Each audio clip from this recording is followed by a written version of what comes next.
तो चलो गाइस इस एपिसोड को स्टार्ट करते हैं। एपिसोड की स्टार्टिंग में हमें एल्डर वांग को दौड़ते हुए कहीं पे जाते हुए दिखाया जाता है और वो ये बोल रहा था ऐसा नहीं हो सकता, आखिर मैंने इतना इंतजार क्यों किया था, उन लोगों की हिम्मत कैसे हुई सब कुछ खत्म करने की। तभी माइन के पास पहुंचकर वो खड़े लोगों को अपने हाथों से हटाते हुए कहता है, कमीने लोग मेरे सामने से हटो।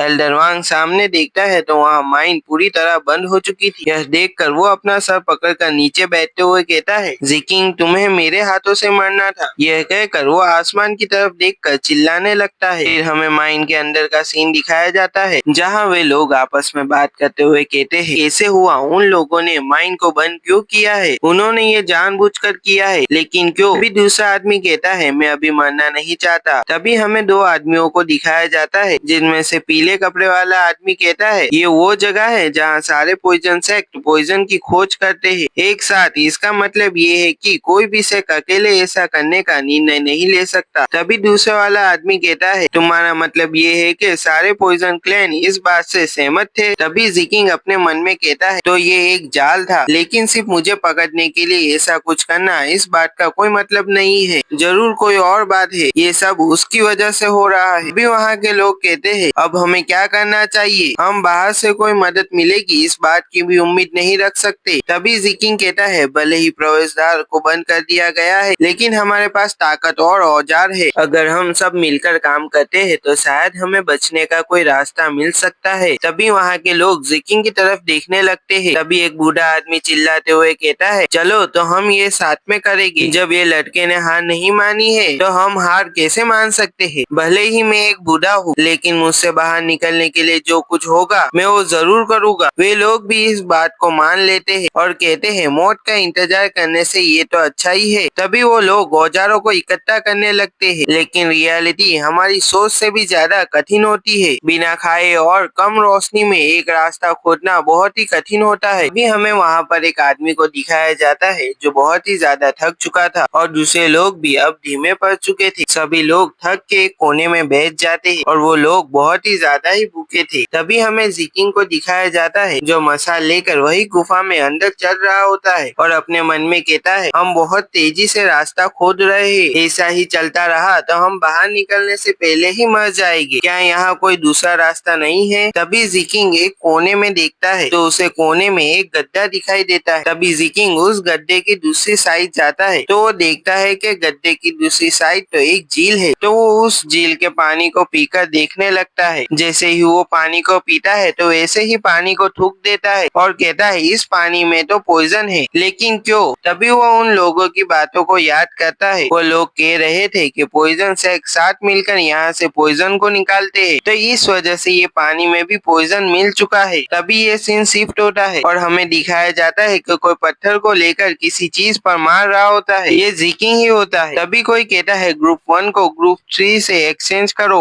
अब ग्रुप 3 आराम करेगा, अपने टूल को ग्रुप 1 को सौंप दो। तभी हमें दिखाया जाता है कि इनका पानी भी अब खत्म होने की कगार पर आ चुका था। अभी ज़िकिंग का ग्रैंडफादर उस पीले कपड़े वाले आदमी से कहता है, ये लड़का काफी अलग है, यहाँ तक के जवान लोग भी अपनी एनर्जी को खो रहे हैं, इसके पास इतनी एनर्जी आ कहाँ से रही है और ये इतना काम कैसे कर पा रहा है। पीले कपड़े वाला आदमी कहता है, इन्हीं के अनुसार इसकी बॉडी पॉइजन को अब्सॉर्ब कर सकती है, इसीलिए ये लड़का अपने खाने पीने की चीजें दूसरों को दे देता है और खुद उस जहरीले पानी को पीता है जो इस गुफा के अंदर है। तभी हमें दिखाया जाता है कि जिस लकड़ी के ऊपर ये गुफा टिकी हुई होती है वो लकड़ी अब टूटने लगती है। जैसे ही वो लकड़ी टूटती है वैसे ही वहाँ के पत्थर भी गिरने लगते हैं। उसी जगह 2-3 लोग भी काम कर रहे थे, वे लोग उस पत्थर के नीचे दब जाते हैं। तभी वहाँ के लोग कहते हैं, क्या गुफा फिर से गिरने लगी है। नहीं, इसके अंदर तो लोग काम कर रहे थे, जल्दी से कोई आओ यहाँ पर मदद करो। इस टाइम पर ज़िकिंग भी शौक में आ चुका था। फिर वो लोग एक जगह पर बैठ जाते हैं और कहते हैं, ऐसा इसलिए हुआ क्योंकि अंधेरे की वजह से हम खंभों को ठीक से जमीन पर नहीं लगा सके थे और अब ज्यादा खाना पानी भी नहीं बचा है। अब हमें क्या करना चाहिए, अब सब खत्म हो चुका है। वे सभी लोग बंद हो चुके गुफा को देखते हैं तो वहाँ पर सिर्फ ज़िकिंग होता है, वो पड़े हुए पत्थरों को वहाँ से हटा रहा था। बूढ़ा आदमी ज़िकिंग के पास आके कहता है, अगर तुम इस तरह खोदोगे तो तुम्हें कई साल लग जाएगी बाहर निकलने के लिए। ज़िकिंग कहता है, इससे कोई फर्क नहीं पड़ता कि इसमें कितना समय लगेगा, जब तक मेरी सांसें चल रही है तब तक मैं ये करता रहूंगा। फिर बूढ़ा आदमी कहता है, क्या तुम्हें नहीं पता कि हारना किसे कहते हैं? मैं एक समय पे सान हुआ वैली का लीडर था। एक लीडर होने के बावजूद मैं अपने परिवार के एक भी आदमी को बचा नहीं पाया। यही अफसोस के साथ मैं यहाँ पे मर जाऊंगा। भले ही मेरा शरीर गायब हो जाए, लेकिन मैं अपने क्लैन के सीक्रेट टेक्निक को अपने पीछे छोड़ना चाहता हूँ। मैं कई दिनों से तुम्हें देख रहा हूँ। तुम्हारी कभी न हार मानने की ये ताकत देखकर मुझे लगता है कि मैं अपनी टेक्निक तुम्हारे हवाले कर सकता हूँ। क्या तुम इस बूढ़े आदमी की अंतिम इच्छा पूरी करोगे? तभी एक लड़की खड़े होकर कहती है, मैं भी अपने क्लैन की टेक्निक को आगे बढ़ाना चाहती हूँ। और फिर एक आदमी भी कहता है, मेरे पास कोई खास टेक्निक नहीं है, लेकिन मेरे पास कुछ मेडिसिन मेथड है जो मैं तुम्हें सिखा सकता हूँ। ऐसे ही वे सभी लोग जिकिन के पास आने लगते हैं अपनी टेक्निक को सिखाने के लिए। तभी वो बूढ़ा आदमी कहता है, ये सिर्फ एक बच्चा है, क्या तुम इस बारे में नहीं जानते हो? मुझे पता है कि तुम लोग अपनी जिम्मेदारियों को इसे सौंप कर शांति से मरना चाहते हो, लेकिन ये जिम्मेदारियों का बोझ इसे उठाना पड़ेगा और ये इसके लिए किसी जंजीर से कम नहीं होगा। तभी जिकिन कहता है, ये सब ठीक है, वैसे ही मेरी लाइफ मेरी खुद की नहीं है। और फिर अपनी मुट्ठी बंद करते हुए कहता है, मेरी मॉम, मेरे ग्रैंडफादर, मेरा white flower clan, mister Ming और मेडिसिन क्लैन के मेंबर, मैं उन सभी का भार भी उठा रहा हूँ जो मुझे बचाते हुए मर गए हैं। मैं उनकी लाइफ को ऐसे ही बर्बाद होने नहीं दूंगा। मैं यहाँ नहीं मरूंगा, मैं यहाँ से निकल कर दिखाऊंगा और बाहर निकलकर जिन लोगों ने हमारे साथ ये सब किया है उन्हें इसकी कीमत चुकाने पर मजबूर करूंगा। मैं उन्हें नरक का एहसास कराऊंगा। तो यहीं पे ये एपिसोड खत्म होता है।